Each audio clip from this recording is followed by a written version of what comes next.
Hello, everyone. Welcome to Korea Economic Institute. My name is Sarah Yoon, the Director of Public Affairs and Regional Issues here at KEI. And this program today is titled U.S. ROK Joint Participation in the New Economic Order of Latin America. And it is the second installment of KEI's Korea Compass series, which was started in October, just a couple months ago. So in October, we started off this series by looking at Korea's involvements and unique approaches in Africa's development and trade. And today, we will look at Korea's role in Latin America's trade, development, and investment, and also the potential for U.S. Korea partnership on this front.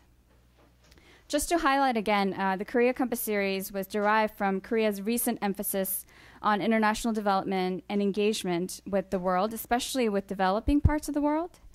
KEI wants to provide you with more insight on Korea's activities and what it means for the country of Korea, the specific respective regions, the U.S., and also the rest of the world. In 2012, we will continue to look at Korea's relations with Southeast Asia, also Korea-India relations, and Korea-Middle East relations. So please keep an eye out for those upcoming programs and announcements. Before introducing the speakers, I would like to recognize and thank our co-sponsor for this event, the Embassy of the Republic of Korea. The wonderful food that you have in front of you today, which is not a normal occurrence in any seminar, is due to a generous contribution from the Korean Embassy. So thank you, Mr. Lee, First Secretary Lee, and the Korean Embassy for the wonderful food, and I hope you all enjoy it. Today we have a panel of 3 wonderful experts on Latin America, Korea, and Asia. And let me briefly introduce them to you. Our first is Mr. Mauricio Mesquita Moreira. He's a principal economist at the Trade and Integration Sector at the Inter-American Development Bank. He received a PhD in economics from the University College London. Prior to joining IDB, he held a position at the Research Department of the Development Bank of Brazil, and also taught at the Federal University of Rio de Janeiro, Brazil. He's the lead author of many, many studies, including the report that you have in front of you today, the IDB report that you have on your chair today. Our second speaker is Professor Juan Felipe Lopez Aymes. He's the Associate Professor of El Colegio de Mexico. He received his Master's of International Studies from Yonsei University in Seoul, Korea, received his PhD in International Relations from the University of Sussex, United Kingdom. He has written several articles and book chapters about Korean political economy and the issues related to Asia-Pacific economic cooperation mechanisms. He has teaching experience in both graduate and undergraduate levels on subjects on Asia-Pacific, Korea development, international political economy, and research methodology. Currently, he's the associate professor at the Asia and Africa Studies Center at the university that we mentioned. Our third, the last but not least speaker, is Mr. José Raúl Perales. He's the director of the Americas at the U.S. Chamber of Commerce, and also the executive director of the Association of American Chambers of Commerce in Latin America. He oversees the association's operations and several policy programs, including trade facilitation, regional integration, corporate sustainability, and institutional partnerships. Prior to joining the chamber, he was a senior associate at the Latin American program at the Woodrow Wilson Center. Previous to that, he served as a trade policy advisor to the government of Puerto Rico and oversaw many negotiations and decision-making processes of trade agreements and free trade agreements. and currently he's also the adjunct professor at the Elliott School of International Affairs at George Washington University. So it's clearly we're in the midst of three wonderful experts today, and we will have three speakers present in that order, and we'll open up to Q&A, and hopefully we will have ample room for that. So we look forward to your participation there as well. So without further ado, Mr. Moreira.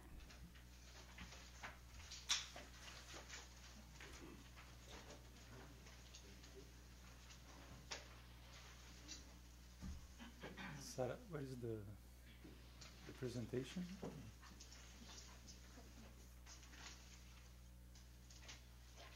Great. Well, good afternoon. I'd like to start by thanking the Korea Economic Institute for the invitation. It's a pleasure to be here. I have a long-term relationship with Korea. My PhD thesis was about Korea and Brazil, so it's nice to be back to this topic. And let me just start giving you a little bit of a background of this report. The idea is to present the highlights of the report.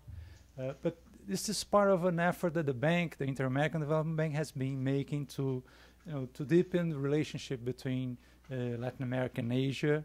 As you all know, I mean, the trade between the two economies have been booming since the early 2000s. So there's been both an institutional and an analytical effort to try to understand and to deepen this relationship. We started with, of course, with China. China wasn't a member of the bank. It just became a member of the bank a couple of years ago. So we started, the research effort started with China. We had this report about 5 years ago. And then we move on to India. We published a report about India and Latin America in December last year, also as a part of an effort to also try to bring India to the bank, to be a member of the bank.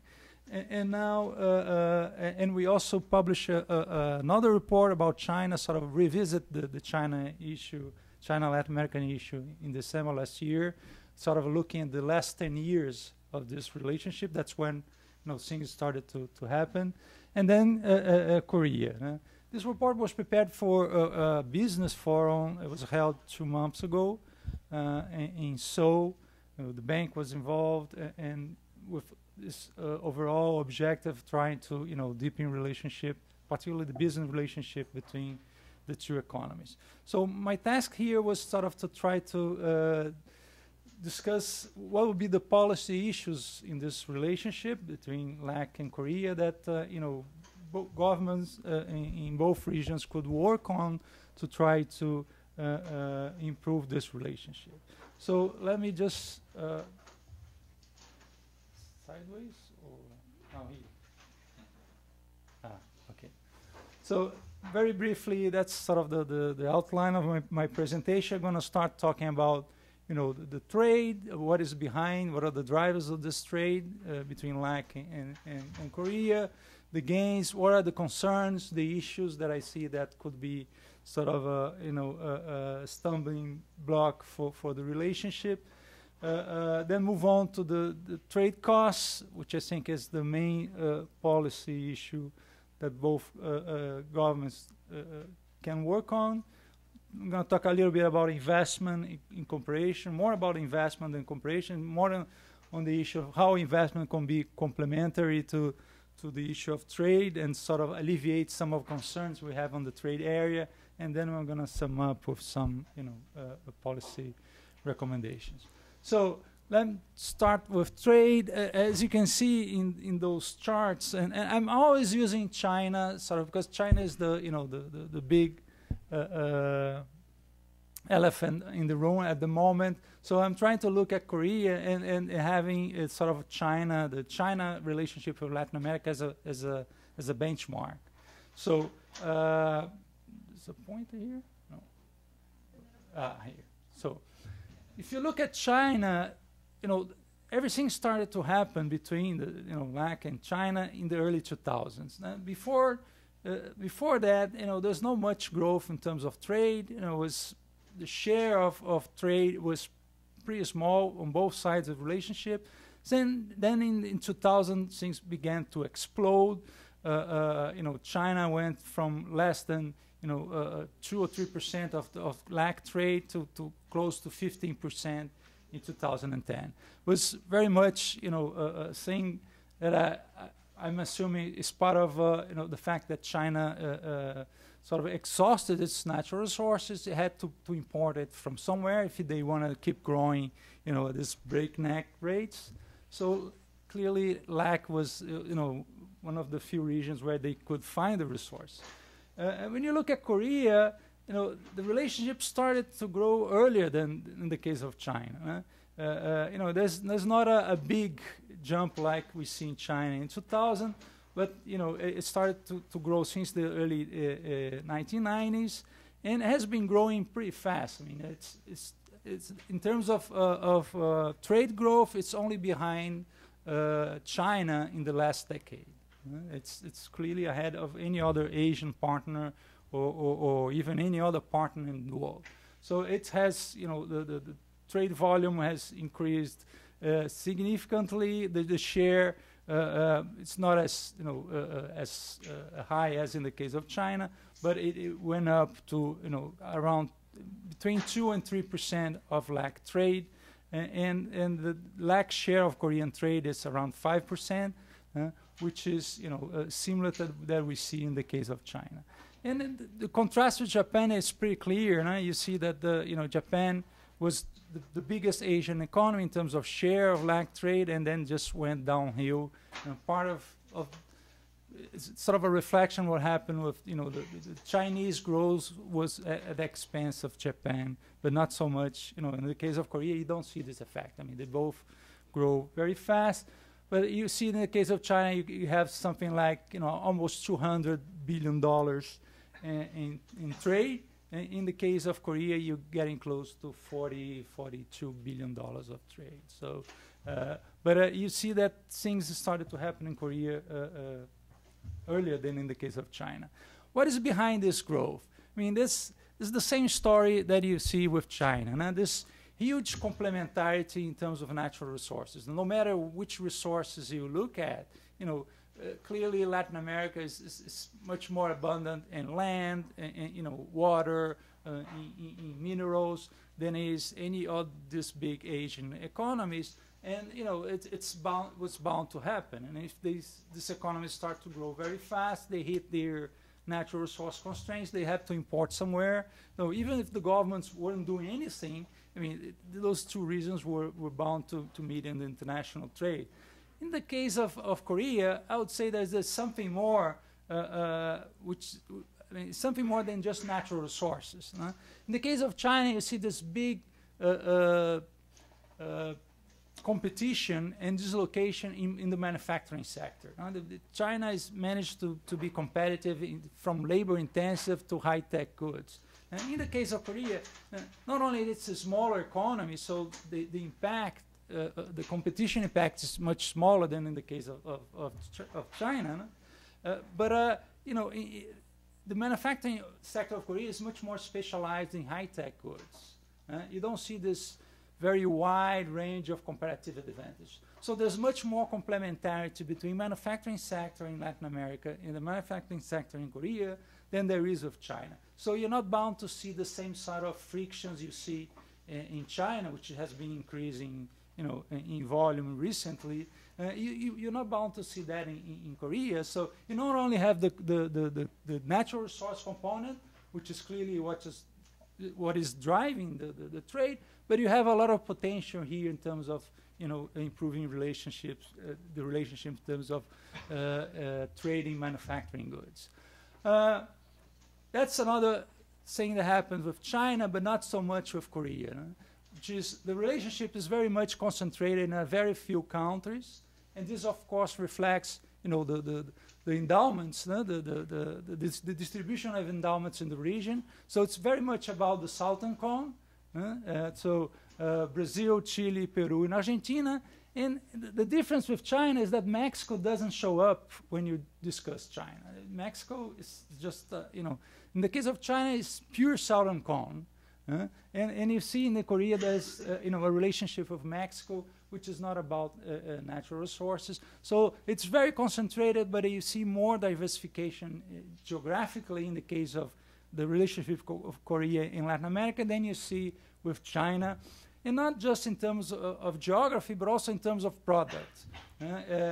If you look at the concentration of the most important exports to Korea, you see China is around here and Korea it's around here.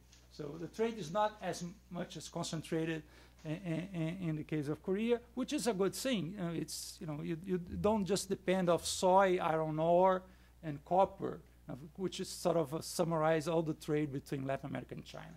So there's more to talk about in the case of Korea.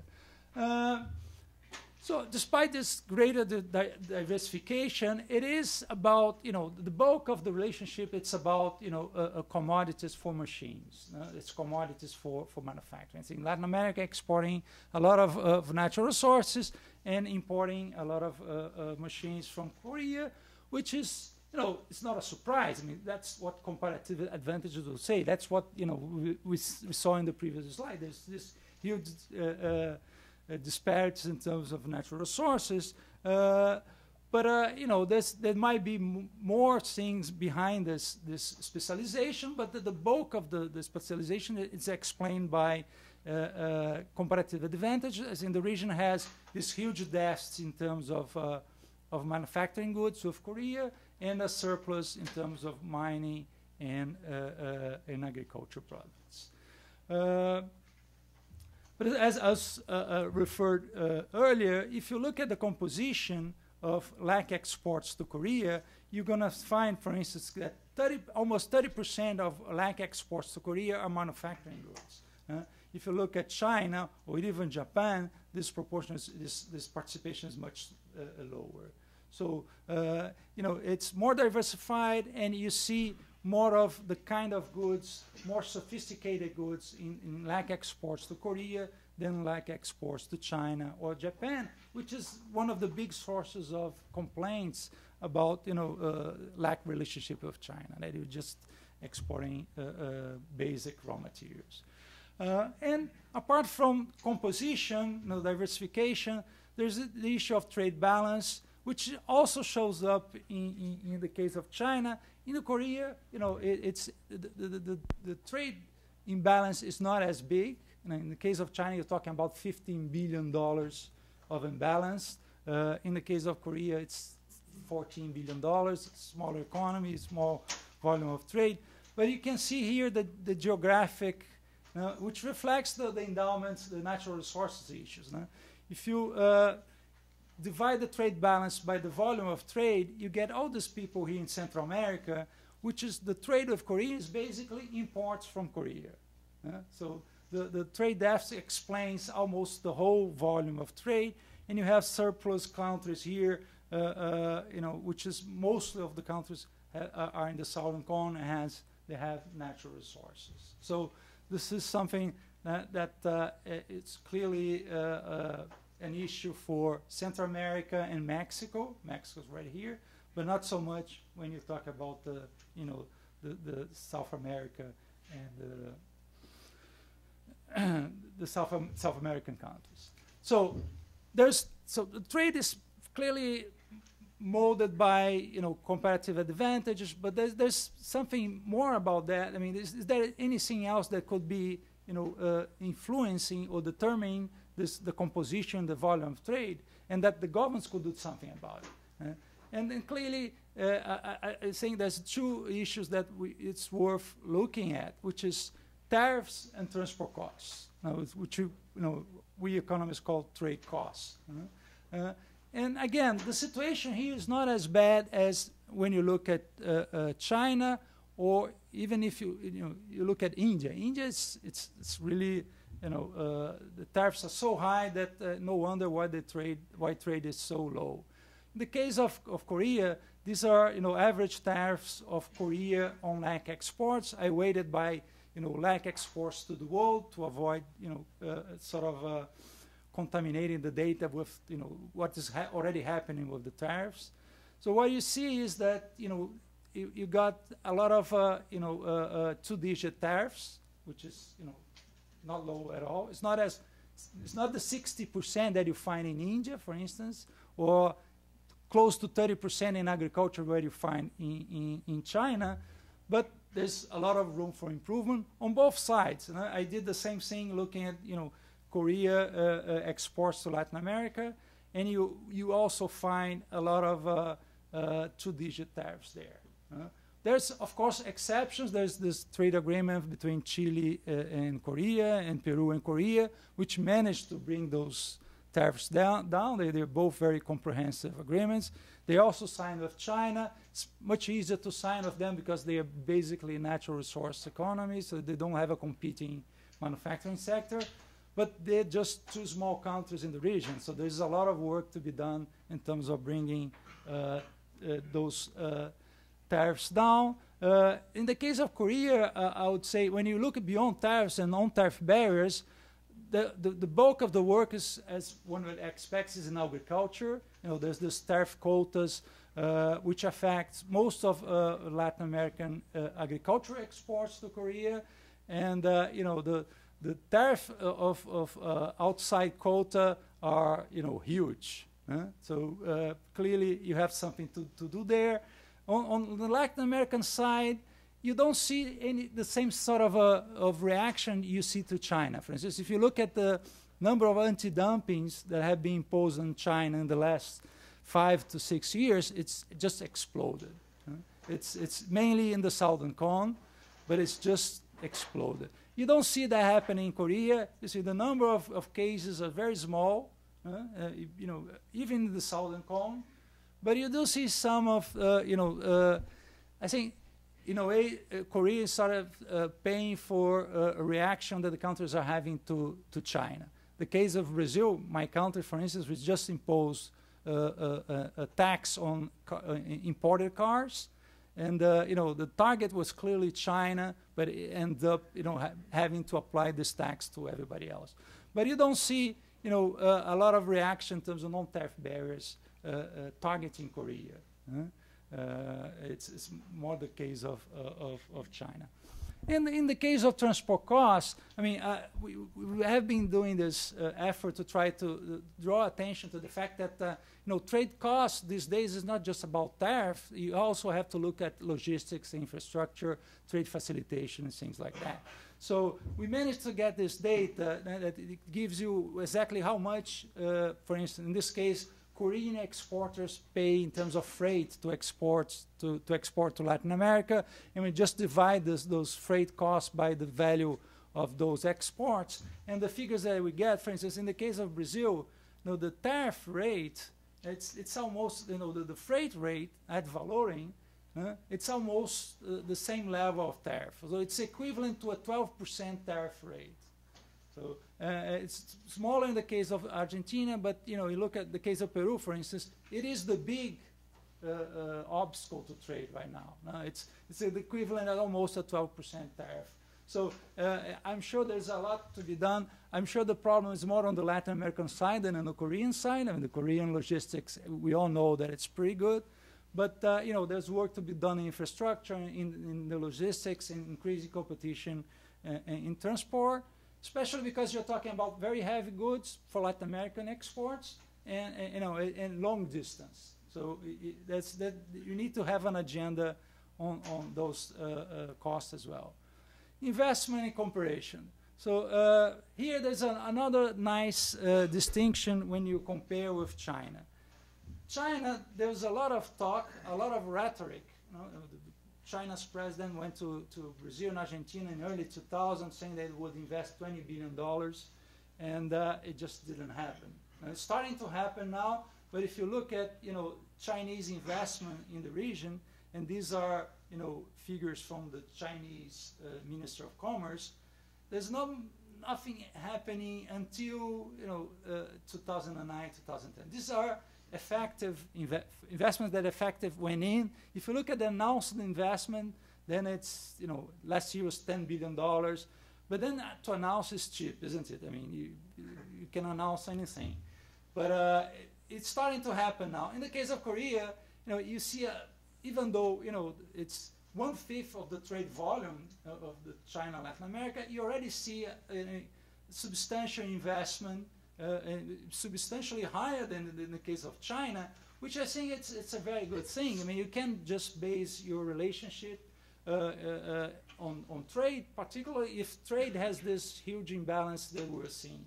You need to have, the other leg coming in to try to balance things, particularly if this other leg has a lot of investment in things like manufacturing, which would help to diversify trade. And that's exactly the kind of investment that you see. Not only just that, but you see a lot of manufacturing investment for Korean companies in the region. This graph just shows you, Japan is still the major investment in the region, even though it had been keeping a very low key, but it's $26 billion in the last 7 years, Korea 5.1, and China just $1.8 billion. But I was saying about, that's just the geographical distribution of Korean investment. It's mostly about Brazil and Mexico. Then there's Peru. These 3 countries, it's almost 80% of the total investment. But the good thing is that Mexico is 90% manufacturing investment. In the case of Brazil, it goes up to 40%. And if you look at China, the composition of Chinese investment in the region is 90% natural resources. And another worrying thing, it's 99% of state companies. Which raises a lot of concerns, and that's clearly not the case of Korea. We're dealing with private companies. There's no sovereign issues to be worried about. But on the other side of the relationship, it's really depressing. You look at lack investment in Korea. It's just a trickle. You have Uruguay. It's just $21 million in the last 10 years. So if lacking firms, entrepreneurs want to really get into the Korean market, which is $1 trillion markets, and because of all the difference in culture and everything, they need to be there. They need to penetrate, to invest more in Korea, to try to understand better the market, to improve the flow of information, and try to diversify its exports. So you don't see that much happening in terms of lack investment in Korea. And finally, in terms of cooperation, I'm not going to discuss each one of those agreements. You see a lot of diplomatic activity. Most of them are MOUs, Memorandum of Understanding, which is the sort of the easiest thing you can do, because you don't have to go through parliaments. It's and usually it's not binding. But it's a good thing, but it's bad in the sense that since it's not binding, and since there's no clear resource attached to it, and there's no clear effort to monitor those agreements, it is very hard to assess if those agreements are being effective or not. But the good thing is that that's a lot of things happening, and hopefully this is going to take a step further and get into more binding agreements. So just to sum up, lack in Asia is not just about lack in China. There's clearly a very dynamic relationship with Korea, and the region has to pay more attention to Korea than it has been doing lately.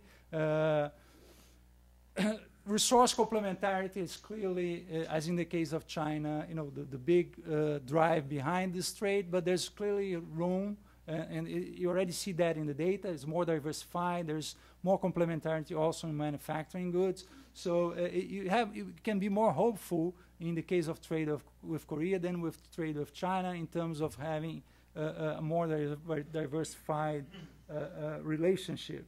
And of course, if you want to have more trade and more diversified trade, you have to work on those trade barriers. You need to bring tariffs down. You need to work on logistics to sort of to take advantage of all the potential. The other leg of the integration process, the investment is doing much better than we see in the case of China, again, but it's, you know, it's one-sided. You don't see much happening in terms of lack investment in Korea. You see more of that happening in China and in India than you see in Korea, and this would be, you know, helpful to sort of, again, to diversify trade and to expand trade as well. So, and in terms of cooperation, as I said, there's a lot of activity, but you need to sort of try to go one step further and get these agreements more binding, attach more resources, and sort of have some sort of evaluation framework where people can assess what is the best format to improve cooperation between the two economies. Thank you very much for your attention.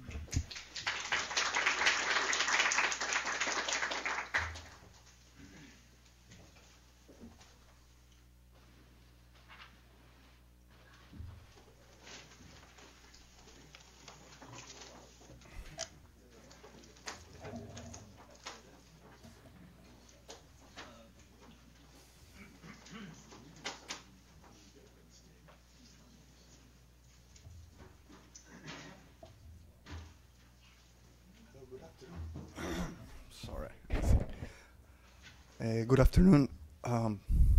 Sorry, this is not my, well, it's my voice, but it's not my, normally my voice. I'm losing it, it seems. I hope I can finish. I want to start thanking the Korean Economic Institute and the Korean Embassy in the United States for this invitation and make it possible for me to come all the way from Mexico City to Washington. I'm very happy to be here and sharing some thoughts. And talking about complementarity, I think Dr. Moreira has done a good deal of helping to my presentation, so I can skip some stuff. And I believe also José Perales has a lot of things to complement the last part of my presentation, so I will just briefly go through it. The paper that I submitted to the organizers builds on the assumption that Korean engagement in Latin America is related to resource endowment on both sides. This makes for an independent relationship in which Korea has to overcome many obstacles in order to ensure its position as a credible partner for its Latin American counterparts. Is this one right? So let me review the current status, and this is where Mauricio has done a lot of work. Why is Korea engaged in Latin America, and what are the country's economic interests in the region? Well, it's clear in the southern cone that is mostly about raw material and natural resources, and in the case of Mexico, it's more manufacturing, investment, and trade. And it's true, the trade and economic relations have boomed in the last 20 years, but you know, it has to be acknowledged that the trade and the economic activity between these two sides is relatively very low, both for Korea and for Latin America.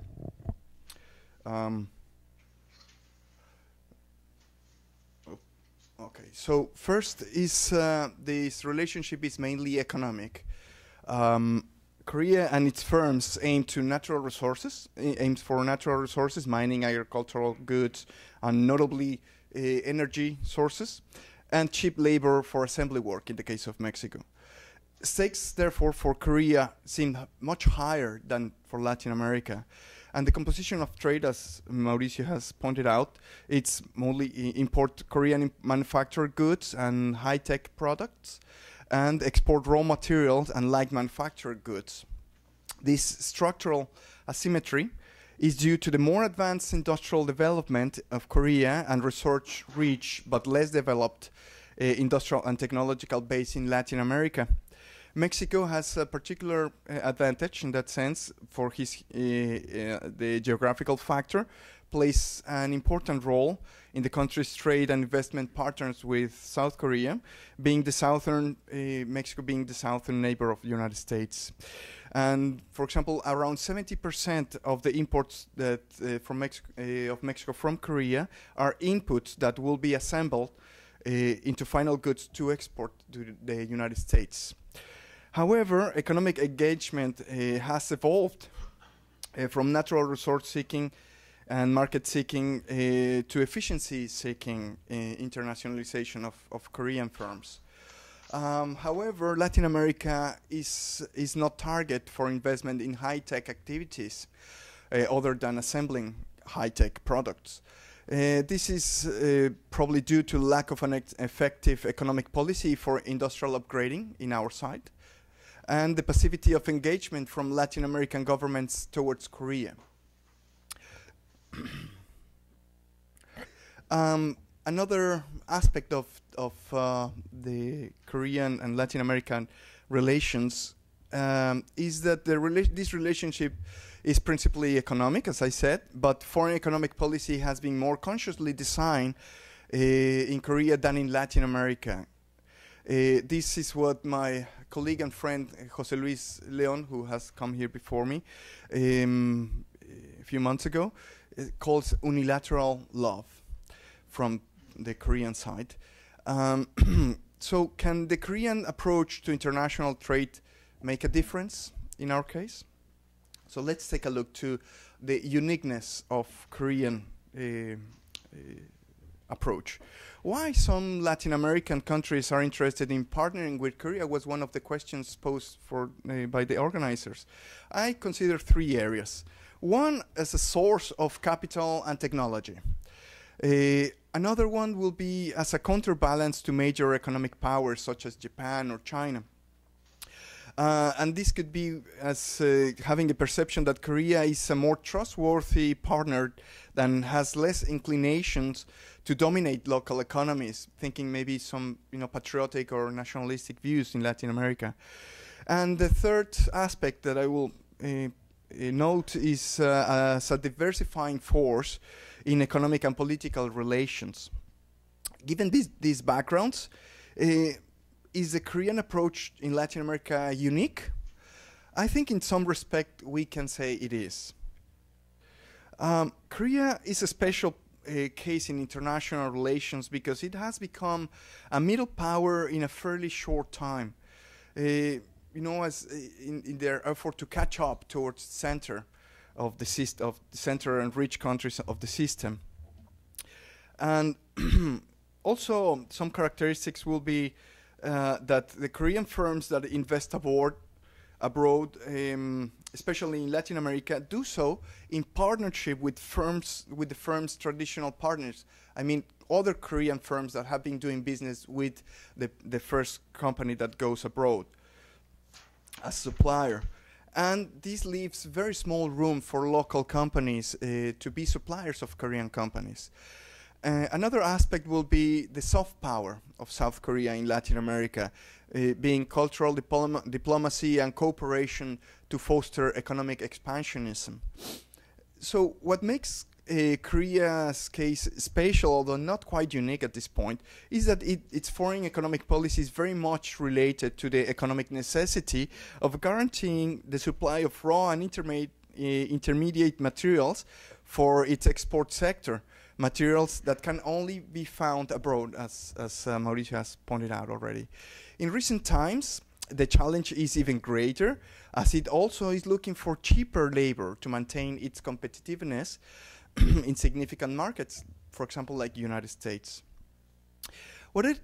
It's interesting and probably unique is that the Korean model replicates economic internationalization formulas similar to those of powers that traditionally have been in the core of the international economic system.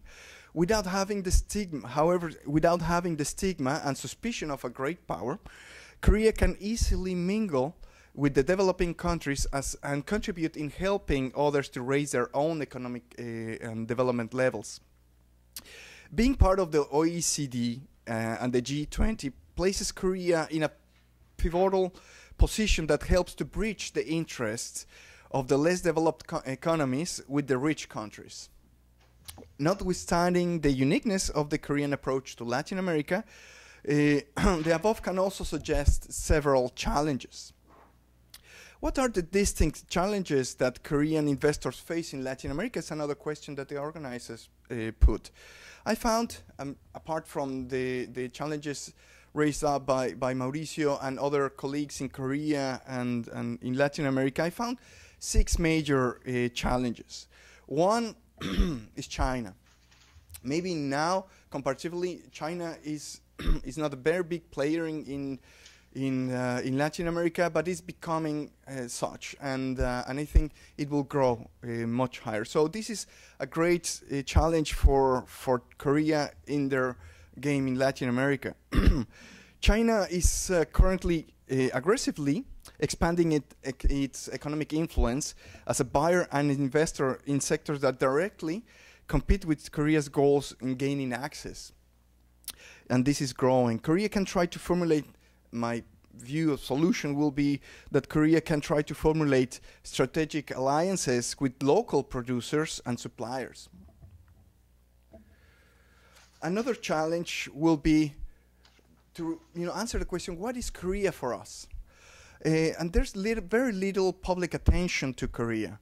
Mostly the information we had is bad and is fragmented and mostly goes through international media. And this always or very often biases perceptions towards bewilderment and indifference. So what is Korea is a thing that we have to answer more consciously and more informed. So also, why should I care about Korea? If I don't know much about it, and this in relative terms is not so important for us, why should I care? So this lack of knowledge is what Korea must work on. And this is in order to attract genuine curiosity and interest. And just make people in general realize how important is Korea in our everyday lives and in international affairs as well. And I think an ample and more explicit awareness campaign has to be designed, and this is probably expanding Korean studies programs in Latin America, more advertisement of the many investment and cooperation projects that Korea already has, and of course cultural and artistic exchanges. This makes little by little people get aware of Korea and the potential. Another challenge, fourth, will be to conclude agreements and develop meaningful business partnerships. Mexico has they stopped, our government stopped negotiation of FTA with Korea.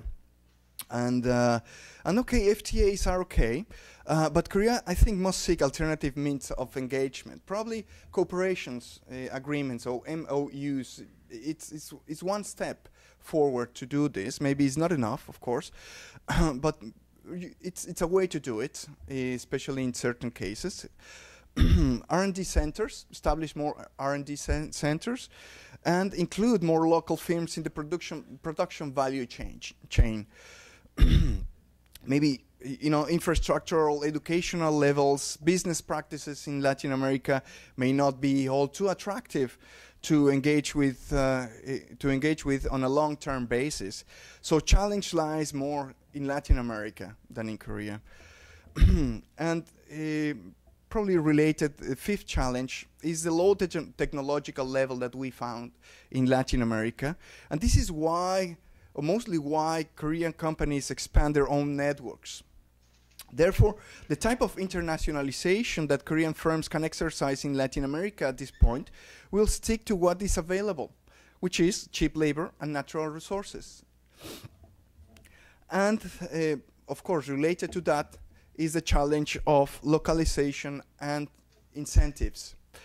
Overall, the lack of capacity of having good quality of products, efficiency, and quantities are normally the aspects, the issues that Korean companies in Latin America and especially in Mexico have raised every time that I ask, why don't you hire or why don't you use more Mexican or local suppliers?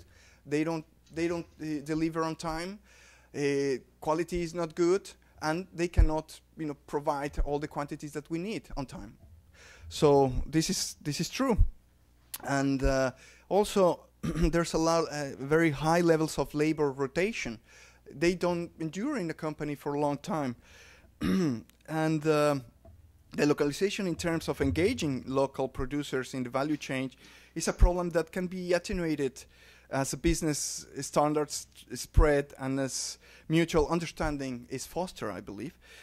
And regarding rotation, perhaps the situation can be improved through a different set of incentives other than salaries. For instance, it's very hard for Mexicans or for non-Koreans to raise in the management ladders, for example. It's very hard. There's a point that you cannot go any further up. So there's no incentive for people to stay and to to keep, some sort of loyalty for the company. And the U.S. Korea partnership is potentially useful. The United States, as we all know, is ubiquitous and deeply involved in most issues of the current in the continent, and because it's a natural area of influence. Relationship with the United States with Latin America countries are, however, permanently contested and set up under a very fragile balance. Since Korean interests in Latin America are economically related, the U.S. Korea strategic alliance should take a different approach than that of Korea-U.S. in East Asia, of course, which is more security, military based, apart from economic as well, of course. A common feature is, however, dealing with the Chinese booming presence and the consequences of becoming one of the main trade partners of Latin America and bilateral mechanisms. Korea joined the formal architecture and started to set its foot in the region recently, mostly during the 1990s. This helps Korea to be in a close and formal tie with the United States, as both share the goal to keep Latin American countries open to trade and investment, especially for their own firms, of course. But how can the United States and Korea work together in Latin America in other issues such as citizenship, security, climate change, green growth, and sustainable development, as the organizers want us to answer? This can be, I think, achieved mostly through international forums like G20 and specialized multilateral organizations like IDB, and getting organized civil society to be more involved in decision making. Certainly, it is hard to get comprehensive and sustainable agreements over issues such as climate change and green growth. I just learned this morning that Canada dropped out from the Kyoto Protocol. So, it's very hard to get agreement on that.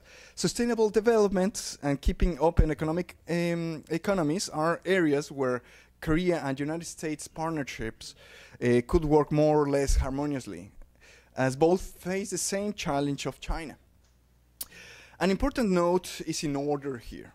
Perceptions on the level of engagement and presence of the United States in Latin America are complex, vary by country and sector, and are not always positive. As a result, Korea has to be careful as to how much it wants the United States to back up its initiatives and interests. And I think what Korea can do is, basically learn from the U.S. presence in the region and act constructively. Some final remarks and some synthesis of my talk. The Korean engagement in Latin America is a relatively recent strategy that obeys mostly to economic imperatives. For Latin America, it is very important that Korea be involved, especially to contribute to diversifying economic relationships and as a counterforce to the increasing and overwhelming presence of China. This is a mutual concern, as Korea is also in need to keep its non-traditional economic partners open. the challenge is getting Latin American public, government, and business interested to foster and keep collaboratory attitudes towards Korea. And I think this is a very important issue. One way to overcome such a challenge and its related consequences could be through the active participation in regional mechanisms, as Korea has been doing, and partnering with the United States in projects that contribute genuinely to the regional development, such as educational infrastructure and technological upgrading. So that's what I prepared to tell you, and I hope I'm looking forward for your reactions in the Q&A. Thank you.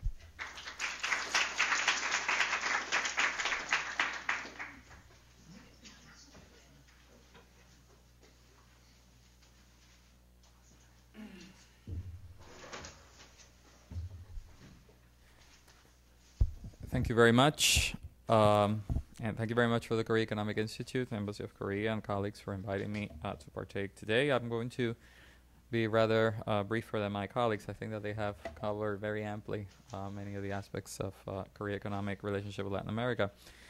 I'm going to start just with a slight historic perspective, just to contextualize things.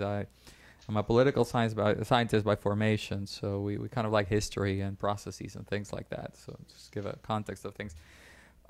Little over 20 years ago, experts seeking answers to Latin America's debt crisis and the collapse of import substitution development began thinking about the need for new models, quote unquote, for the region. And then they set their sights on the rapid development of the East Asian NICs, right, the newly industrialized countries of Asia. Salient among the observed cases was Korea, which is a medium-sized country with a sizable domestic market, again, like some of the larger Latin American countries, had an economic trajectory in which the state played a key role in the development of large conglomerates, again, like in some Latin American countries, notably Brazil, and a development strategy that involved periods of import substitution and export-led growth, which was a debate that at the time was raging in Latin America. So for many people, the comparison seemed more than logical. It seemed necessary. There were three salient interconnected features that dominated the discourse at that time. The first one was the adoption of models, and I put this on quotes for specific reasons. Though politicians in Latin America had to be pragmatic in order to confront the political-economic chaos that confronted most countries in the region after the debt crisis, the intellectual mindset of the period still saw more or less cohesive policy packages as the basis for a fundamental transformation of how Latin American economies behaved and were run. The second feature of that discourse involved the role of exports as a solution to rapid economic growth. The assumption was that competition in global markets would introduce the necessary discipline in the business community to develop a competitiveness that would allow them to become more efficient and productive and thus spur faster growth. And then the third was the policy lessons. What did East Asian countries, in particular in this case Korea, do to succeed that we, Latin America, need to replicate on this side of the world? And of course, a study of the reasons why some things were more replicable than others, right? They were nitpicking of what was replicable from the East Asian experience, in case Korea specifically, in some of the countries of the region, and was not. Of particular salience in the analysis, of course, was East Asia's remarkable combination of sustained economic growth with very little inequality, which is a persistent problem in Latin American economies. This type of observation of East Asia, and it's particularly the case of Korea, dominated a lot of Latin American political economic analysis, and this is how people in the region first started thinking about East Asia, or looking seriously at East Asian countries beyond the simple relationship with China, and of course the relationship that the countries already had with Japan during that period, which was had a very robust presence in Latin America, as Mauricio demonstrated with his graph. You fast forward 20 years and Latin America finds itself advancing on stronger bilateral economic ties with several East Asian countries, of course, prominent among them Korea, supporting market opening initiatives that include bilateral and plurilateral free trade agreements and important levels of foreign investment. Private sectors and governments in Latin America no longer seek or need lessons from other countries on how to succeed in the international economy or in global business. We're talking about the time of the multilatinas, multinational Latin American companies, and also sound macroeconomic management in the region, certainly in the period immediately before and during the global financial crisis, have dramatically changed the game for Latin American international economic actors. So, in comes the relationship with Korea. In this sense, or in the context of this development in Latin America, this particular relationship acquires new salience among those that different countries in Latin America have established with East Asian countries. And I meant, as my colleagues mentioned, given the sophistication of the Korean economy, it not only offers a more robust market for Latin American exports, which are more diversified to the Korean market than to any other relatively large Asian market. But of course, because of Korea's membership in the OECD, as well as its multiple international commitments in the commercial and financial sphere, Korean companies or investments are beholden to a set of standards and rules that help make commercial and other business transactions more transparent. Of course, this transparency is a key value of a sophisticated business environment, such as the one Latin American countries have aspired to and are increasingly achieving. And of course, it's also something where the United States aspires to, and also something that the United States supports. So in comes the question that was posed or that was presented to me, which is how the United States, and in particular the business community, sees increasing ties between the Latin America and Korea. From the point of view of U.S. businesses, increased ties between Latin American countries and Korea are encouraging signs of Latin America's willingness to become a global economic player. They are the increased sophistication of Latin America's business climate and its attractiveness as a place to do business, and an overall stimulus to the health of the region's economic and investment climates. Interestingly enough, Korea realized the potential of this relationship soon enough by signing its first ever free trade agreement with Chile in 2003, which is now enabling Korean consumers to enjoy Chilean wine. And, well, of course, we hope that they also get to enjoy California wines pretty soon, if things move along. Interestingly enough, and just as a side note or a footnote to this, the textual basis for Korea's FTA with Chile actually lies in the North American Free Trade Agreement, the NAFTA, which, of course, if you think about it, and with some hindsight, it signals the importance Korea has afforded to building a robust economic relationship across the Pacific, including South and North, that would provide a consistent set of rules as possible in order to maximize gains from trade. This is the behavior of a global trader that has slowly been developing global interests. And of course, we don't want to say that this foreshadows a broader Korean engagement in other trans-Pacific initiatives. But if that is the direction where the Korean economy is headed, and that is the direction where things seem to be poised, well, so be it. Korea has been doing this work for a very long time.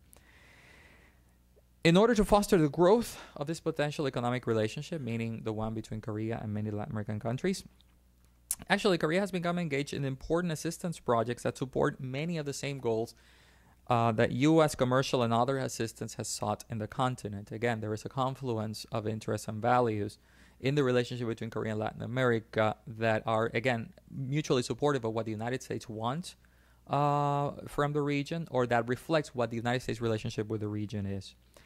An important case of this is customs support. I single that out among many because customs issues are a very difficult topic at the source of many of Latin America's commercial bottlenecks, and they're a key element in the development of the region's international competitiveness. There has been plenty of ink spilled on looking at the bottlenecks in Latin America's foreign trade, and not just in terms of the transport costs, as Mauricio was explaining in his presentation, but in terms of a whole bunch of other matters regarding infrastructure and regarding regulation.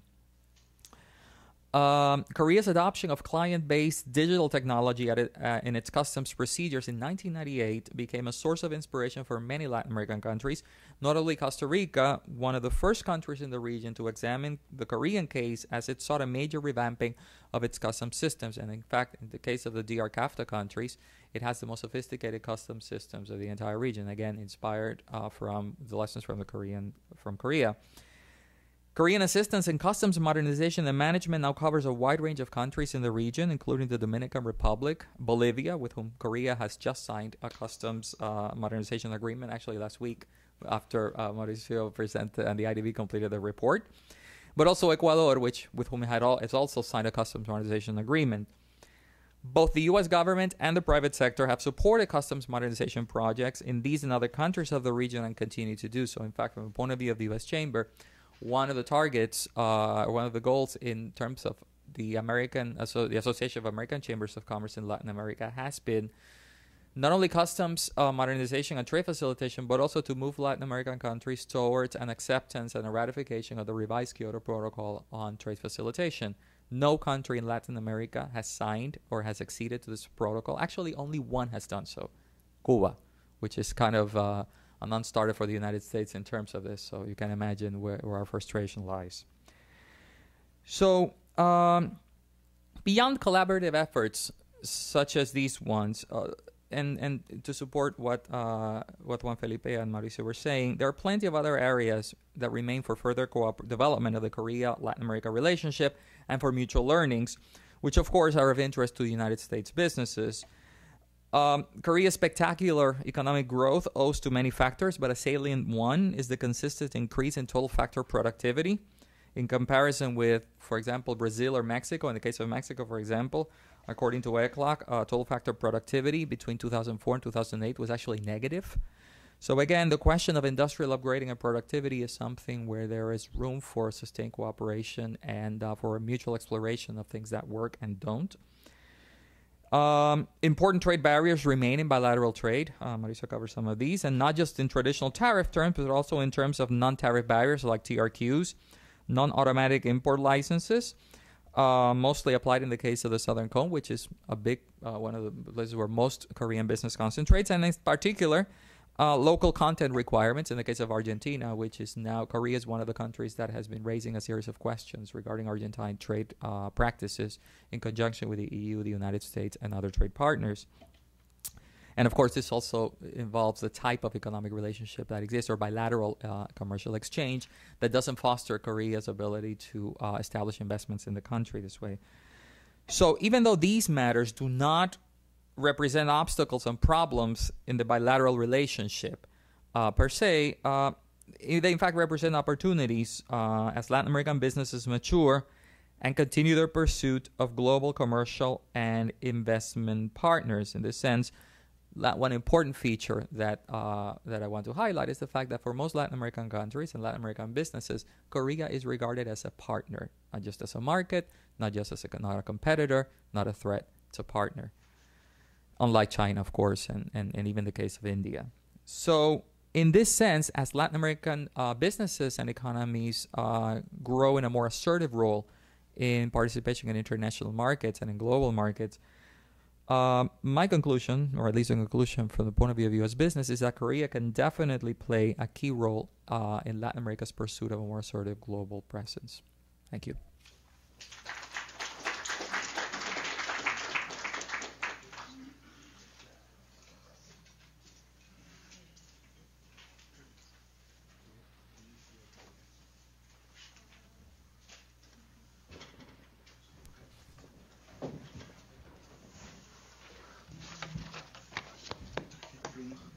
Well, thank you to our three speakers for that wonderful presentation.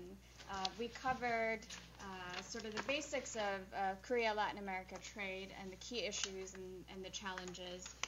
And then we also went to some of the specific challenges that Korea faces in comparison to other countries that are active in Latin America. And then we talked a little bit about potential for U.S. Korea partnership in Latin America, or the lack thereof. So I think we covered a very wide range of topics. And so I know we're a little bit short on time, but we still wanted to give you time for a few questions in the audience. So would anyone like to start? Right here in the front. If you can wait for the microphone, state your name and affiliation if you can. Yeah, thank you. Jordi Zamora, I'm correspondent from Agence France Presse here in Washington. It's a question basically to Mauricio, Mesquita, and Juan Felipe. I would like you to comment on the decision of Mexico to join the recent the announcement of the Trans-Pacific Agreement, the negotiations in the APEC during the APEC summit. The reason I'm asking is because they announced that they were interested, but we don't seem to know much more details about what really interests Mexico about this agreement, and what could be the impact, taking into account that the last big free trade agreement that they signed was the NAFTA, which I think it's a much more old fashion and model of a free trade agreement. That this one, the Trans-Pacific, as far as the U.S., the way the U.S. government presented it, it's much more ambitious and much more challenging for the members of the negotiation. So, if you could comment, thank you. Let me. No, I think that it's part of a thing in Mexico. I think I see a lot of people talking about that there's this need of diversifying. I mean, the eternal need of diversifying its trade away from the U.S. For portfolio reasons, but particularly now, given that both the U.S. and the EU, the growth prospects are not that great, at least in the short medium term. So this need to diversify, it's becoming urgent for Mexicans, and I think that the idea of joining the Trans-Pacific Initiative is part of this strategy to diversify. If you look at Mexico trades with Asia, it's a huge imbalance. I mean, Mexico just don't export almost anything to Asia, and import a lot of things. So they do need to to be more proactive in Asia, and I think that the Trans-Pacific could be a way of going about and try to reduce those trade barriers. I don't think that they have any specifics about how this is gonna happen. It's very much, I think, still being elaborated. There's elections soon, so the next government probably is going to be the one that's going to implement the Asian strategy. And then when you think about diversifying, it's not just Asia, but the other big elephant in the room is Brazil. I mean, why Mexico doesn't have a decent trade agreement for Brazil? I mean, Mexico can have an agreement with the U.S., with the EU, and why not Brazil? I think both the Trans-Pacific and there's already negotiations going on with Brazil would help clearly in terms of promoting more diversification, geographic diversification on Mexico trade.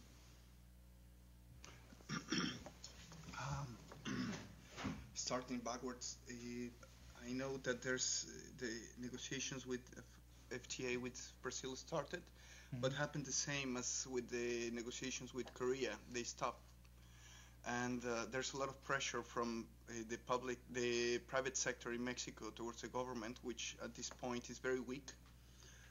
So they will not, I think they will not go for any FTA anyway, and they just do it because the Mexican government probably wants to improve the terms of trade, but to say they want is very different to be able to do it, because the private sector will not allow that, and there's some reasons for that.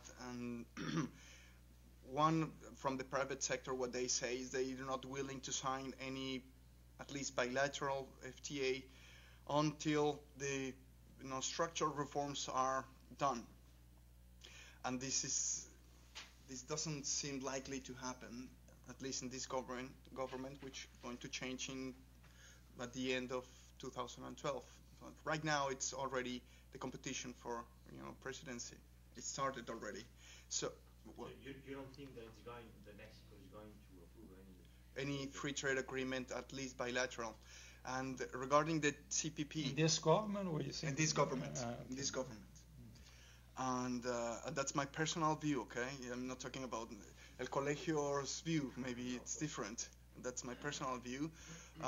Regarding to the studies I did, especially in the Korean free trade agreement process with Mexico, which failed since 2008. And regarding TPP, I think it's a matter of discourse, and I don't think Mexican government really takes APEC seriously.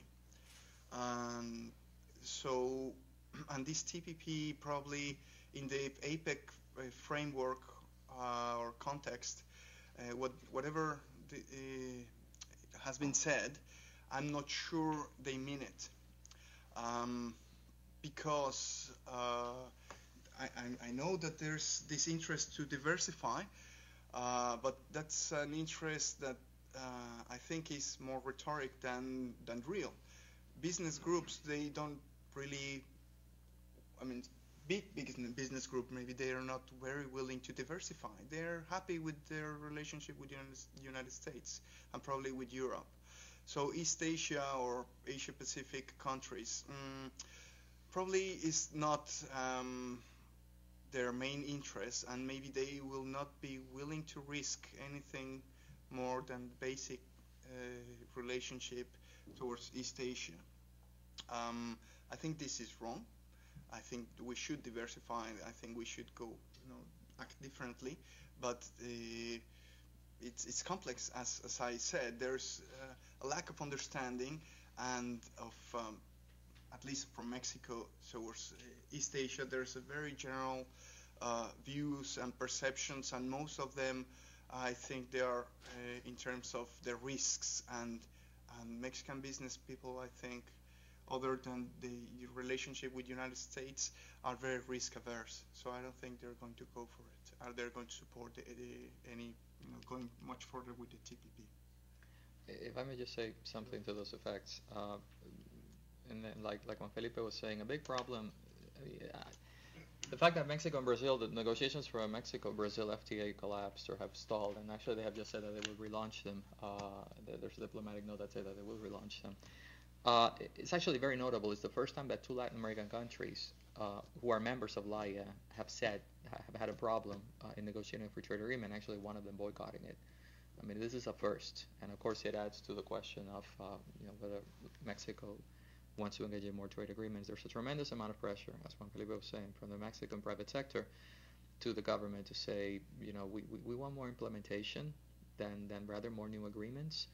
And there are some bottlenecks and some things that need fundamental restructuring. Now, there are, of course, reasons, and I don't want to go too much into to speculate into the reasons why Mexico made the announcement it made. I mean, it is Mexico is trying to build strength in the relationship in the Arco del Pacifico, the Pacific Arch with Latin American countries, two of which are very engaged in the TPP negotiations. So it behooves Mexico in a certain sense to respond as the largest Spanish-speaking economy in Latin America.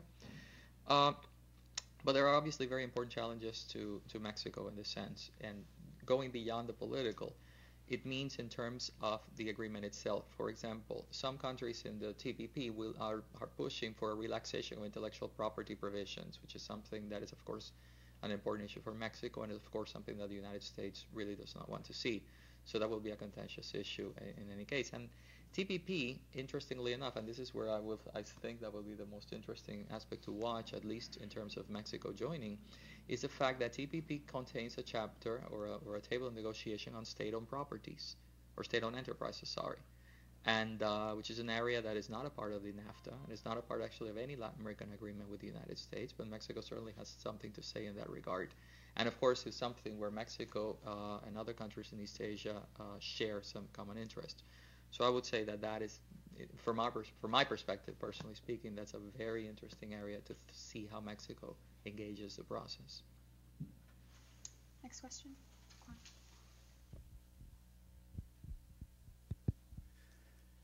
Juan Kim from the World Bank. Thank you so much for this very complimentary presentation.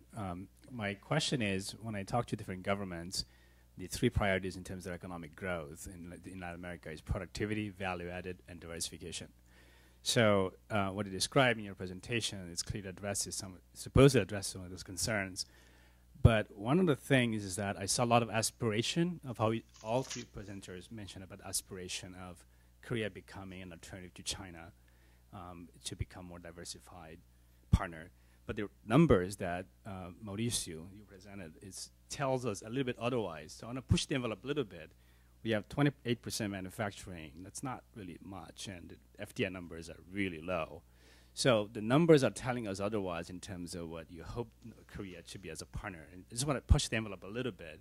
How can both sides improve the perception of each other and increase investments in, to more value-added, diversified economies? And Juan Felipe, you also, you made some great suggestions, but just wondering about if you had any chance to test those with the Korean government and what the reaction was. You want to start? No, I haven't tested them. I found that these are challenges and there are suggestions, but that's all. No, and it's mostly based on what I've been thinking about the Korea and Latin American relations for the last year, and also thinking of the work that I've been doing in Korean companies in Mexico. I see these challenges, and I think many of these challenges are can be solved knowing each other better. And I think this sounds very, difficult to prove that this is a way to go, but I think it really is. And I really hope that Korea gets more important in Mexican minds. Want to take advantage of what is already there. Korean companies invest in Mexico more than in manufacturing, more than in any other country. So, and I don't think we realize that, and even though it's very small compared to even Japan or other countries, it's rather small. But still, I think we can take more advantage of that, in terms of technology, access to technology. But we don't do that. One, because we don't have yet the capability. Probably that is due to the economic system that we are trying to make it work in the last 20 years. And probably it's also because of characteristic of Korean firms, in not only Latin America but also sometimes in China, or the internationalization strategy of Korean firms, which is very much, as I said, towards just expanding their domestic networks and internationalize that. The chaebol structure and buying or still using the usual suppliers. And this happens in Mexico, so we don't contribute much to that import for export strategy of the Mexican government. We just assemble, and I think we should do more than that. So taking into account these thoughts from research that I've been doing in the last year, 2 years, this is when I come up with these suggestions, but certainly they haven't been proved. Yeah. Let me just very quickly. I think, as I said in the beginning, I tried to put the relationship of Korea in the context of the Asian relationship that the region has, and particularly, if you use China as a benchmark, it looks, much better, than what we really have. I mean, it's, but if you compare with the U.S., there's no doubt that the composition of trade that the region has with the U.S., and that's not just Mexico. If you look at Brazil, more than 50% of the exports are manufacturing goods. So one wonder why Brazil has been so reluctant to engage with the U.S. in a deeper trade relationship. But so it's much better than China. I think you have much more reasons to be hopeful that this is going to be a more diversified relationship. But you also have to be realistic. I mean, the competitive advantages, the fundamentals, you're not going to overcome that. I mean, it's Latin America is not going to be major exporter of manufacturing goods, just because it just have the labor abundance that the Asia has, and there's also a lot of weaknesses, which has nothing to do with trade of Asia. The issue of human capital, we all know about that. The education problems, the infrastructure.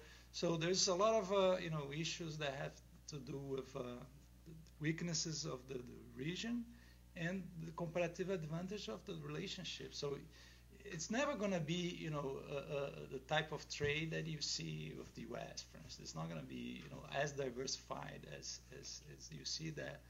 But I think there's room for improvement. And what one can do, when you think in terms of policy agenda, it's clearly you have to bring down trade costs, bring down tariffs, particularly on agricultural goods, because there's an escalation of tariffs. The more value added you put on those natural resources, the more difficult it is. This is, in general for Asia, but it's true for Korea as well. So if you manage to bring those barriers down, you're going to give more room for the region to add value, as long as the region also invests more in education, technology, etc. But if you bring those tariffs down, you can have a more diversified relationship. But you need to know, that you're not going to be. This is not going to be, a type of intra-industry relationship that you see more of the U.S. or between the U.S. and Europe. I'll leave it there. I think there's the underlying message of the three presentations, I think, is that these, in a ways, is an exhortation for Latin America to think about trade with East Asia beyond the commodity boom. Whenever the commodity boom stabilizes, because prices change, because saturation, whatever reason, that if you want to have an economic relationship with East Asia, if you want to go beyond the boom, look at what happens with Korea. Not that Korea is a huge opportunity or those kinds of volume things, as Mauricio was mentioning, but there are qualitative differences, and that the region should be paying attention to those. I think that's the underlying common denominator in this sense. I think we have time for one last question for Secretary Lee. I have two questions. Just a second, microphone. Yeah, indeed, definitely China is our main interest. And Chinese engagement in Africa and the Chinese engagement in Latin America, it's very aggressive. Now, what is the overall reputation of China in Latin American business and Latin American public? I mean, how they see, how do they frame China as a partner like Korea or as a enemy? Or that is my question. And the second question will be, for like the Korea-U.S. business, they have been discussing the cooperation between them in both in Korea and America. Is there any? But they don't really discuss the cooperation between U.S. Korea business in other countries, like maybe Hyundai and a Ford company, they can work together in Latin America. But what areas they both Korea-U.S. business can work in other countries? And like, for example, what area will be good for both countries' businesses in Latin America? Well, actually, a couple of comments in this sense. It's very funny, and I'm going to refer to perhaps a competitor organization in Mexico, the Centro de Investigación y Docencia Económica, the CIDE, actually publishes a survey of what Latin Americans think, a foreign policy survey of Latin America. What do people think about a variety of foreign policy topics? And they just published one, and it's limited to like 5 countries. I think it's Mexico, Brazil, Argentina, Colombia, Chile, and maybe Peru they've added to the mix. And so they don't ask the question specifically as how do you regard country X or how do you regard country Z, but they do it in the way that public opinion surveys tend to do. Do you view this favorably, unfavorably, more or less, those kind of gradation questions. And Latin Americans tend to see the relationship with China as favorable, just the same way as they see the relationship with Korea as favorable. I think the fact of the matter is that because of China's volume, the Chinese relationship becomes a lot more obvious to Latin American publics than the Korea relationship. So it's not that they see one more favorable than the other or less favorable than the other. Again, that is a question that a more nuanced survey can take upon itself to ask, how do people distinguish among counterparts, and if so, how? So I would, that's as safe as I would say, based on empirical evidence of what the region thinks or distinguishes between the countries. And in terms of Korea-U.S. business, I think that to the extent that, Korea has a challenge in terms of engaging triangularly with the United States and Latin America, which is a free trade agreement that still pens ratification in the Korean Congress, which is a great instrument for the development of bilateral relationship. But to the extent that the United States has also concluded free trade agreements with other countries in Latin America, especially because the United States, except for Ecuador, has free trade agreements with the entire range of Pacific Coast countries in Latin America, provides a platform through which to explore things like joint ventures, et cetera, et cetera. As you know, trade agreements contain rules of origins, and those vary by accord and by agreement.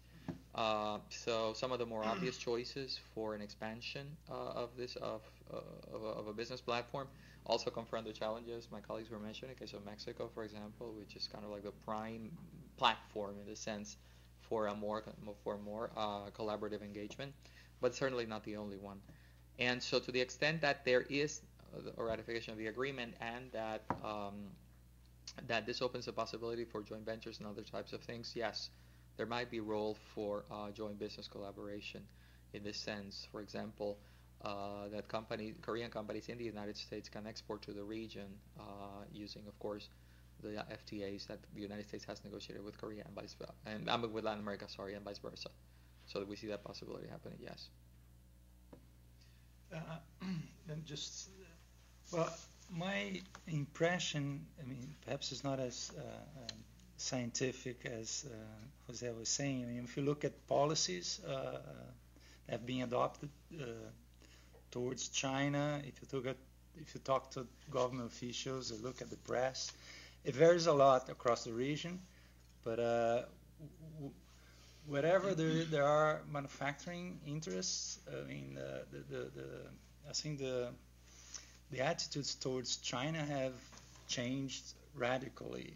Wherever I've been talking to people and in conferences and in Mexico and Brazil or Argentina, and the difference between how China was built in the early 2000s and how things are now. Brazil, for one, it's a radical change. It's a lot of criticism about the way the Chinese do business, their FDI practices, the commercial practice, this perception there's a lot of government intervention, a lot of targeting. So all those things are motivating a lot of reaction, not only from the private sector but from the governments, and unfortunately some, leading to some very unsound trade practices, which is affecting everybody. Argentina, it's even more evident, but Mexico too. The Calderon was, I think, it was the only president of Latin America that actually made a statement criticizing the exchange rate policies, for instance, the Chinese. Brazil is always trying to put the U.S. and China in the same basket, which doesn't make any sense. But Mexico's clearly there if you talk to people. So there's a lot of resentment that that goes beyond. I think there's no doubt that even if China was sort of the icon of a liberal country, sort of Hong Kong of the old days, no intervention at all, there will be a major impact because of the sheer size of the country, the competitiveness. But all the government intervention and the practices, sometimes bringing the same practice that they use in Africa, sort of bring a ship full of shop floor workers, that's really, they try to do that in Brazil as well. So I would say that, the sentiment with regard to Korea is much, much better. As I showed, the fact there's no substantial anti-dumping measures or anything of that sort suggests that the climate for a country like Korea is infinitely better than in those countries where manufacturing still matters. If you go to Chile, it's it's great. I mean, Chile loves China and everything, but Peru could be. It was the fundamentals would suggest that wouldn't be worried about China, but even Humala, the new president, there was this China Latin American meeting summit last month, I think. And Humala, his speech was very critical. It's sort of saying, you have to be careful the way you go about exploring our natural resources. We also want to add value to the things we export. So I think that the climate, it's definitely not favorable to China at this moment, I would say. Well, just one last thing. My impression is that in Latin American governments, strategy towards China is very weak. I don't think it actually exists. I don't think they are aware of, or I don't think they know what to do about China. And I cannot talk about the perception, but I think in general the perception is something like fear and awe. We are very impressed of the capabilities of China. Many people understand this issue of government being behind, or the state as such, being behind all this process, and maybe general public expect the government to do something about it. But since I don't think we have a very clear foreign policy or foreign economic policy towards China, what happens is that we tend to be very reactive instead of planning or knowing more or less what to do, not only to contain China, but to take advantage of them or their activities in Latin America. And I think this is reflected in the great number of these cases for anti-dumping. It's very reactive. One industry starts complaining, boom, then you put the anti-dumping case. And in China there's a lot of cases for that. And Mexico was particularly cautious about Chinese entering into the WTO. I think was the last one to approve it, and it has to negotiate separately. But still, even though Mexico had this attitude towards China, I think still it lacked of a conscious strategy of what to do once all these things that you agreed with the Chinese entrance or membership to the WTO. What are you going to do when all these agreements were done, like it's happening right now? You're trying to expand a little bit more some of the agreements, expanded. But once the deadlines are real, then we end up in the same situation as we were 10 years ago. So this for me shows that it's not only with China, it's in general. What are we doing with our own businesses? And yes, Chinese has been one factor of why Mexican firms have just gone, disappeared.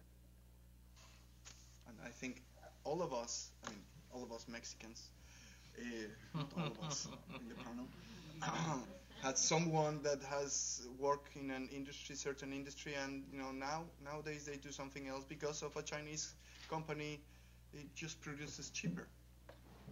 Even though China just lowered tariffs on 300 items on trade with China, so we'll see what happens there. Well, but the thing is, how can you compete with China? I know. Do you export to China? What do you export to China? And we don't have the infrastructure. Just very few people speak Mandarin, and some of them are not really engaged in business with them. So that's what I mean with knowing each other better. It's not, oh, okay, the Koreans, where is Korea? Then you know where is Korea and that's it. But to create networks. People should know the language. People should be there for a long time, should be trained, but that's not happening. At least in a broad trend, or it's not really happening. But it's happening from their side. There's more people speaking Spanish and taking over businesses and dealing and making networks in Mexico or Latin America, probably. But in Mexico is what's happening. I just want to add two quick notes before we end. The first is that the Korea-U.S. Free Trade Agreement has passed in both Congress and the National Assembly. So maybe perhaps there's room for partnership there, is I think. And then secondly, there are two publications in front of you. One is the IDB publication on Korea-Latin America relations that Mr. Moreira principally authored, and also the paper that was written by Mr. Lopez Aymes, and this is for you to take as well, and we will be uploading this onto our website. And then at the end of the Korea Compass series, we're going to be compiling all of the papers that were written for this series and uploading onto our website as an online book. So with that said, please join me in thanking the speakers for today.